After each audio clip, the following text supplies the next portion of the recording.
একটু ধরেন, একটু ধরেন, হাতটা দেন।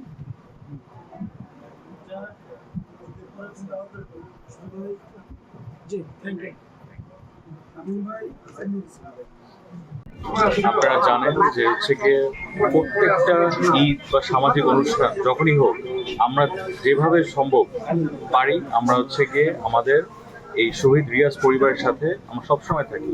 আমাদের মাননীয় প্রধানমন্ত্রী জনাব তারেক রহমানের পক্ষ থেকে আজকে ঈদ উপলক্ষে আমরা উপহারটা আমাদের শহীদ রিয়াজের বাবা, আমার শ্রদ্ধেয় চাচা, তার তার হাতে হস্তান্তর করে গিয়েছি এবং তার তার শ্রদ্ধেয় আমার চাচি, তাদেরকে আমরা আজকে দিয়ে গিয়েছি।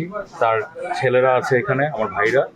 আমরা সবসময় কিন্তু জাস্ট এই ঈদে না, আমরা প্রত্যেক ঈদেই আমরা সবসময় এই পরিবারের পাশে থাকি এবং আমরা চেষ্টা করি যে পরিবারকে যেভাবে সম্মান দেওয়া দরকার সেভাবে সম্মান দেই।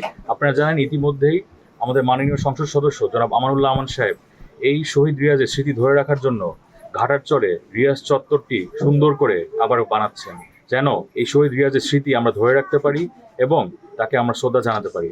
আমরা চাই যে সব সময় এই পরিবারের পাশে যেভাবে আমাদের মাননীয় প্রধানমন্ত্রী জনাব তারেক রহমান ছিলেন, আছেন, এবং আমরা আমাদের বিএনপি পরিবারের, আমাদের কেরানীগঞ্জ মডেল থানা বিএনপি অঙ্গ ও সহযোগী সংগঠন, আমরা সব সময় এই পরিবারের পাশে আছি এবং সব সময় থাকবো আমাদের নেতা মাননীয় প্রধানমন্ত্রী জনাব তারেক রহমানের নেতৃত্বে।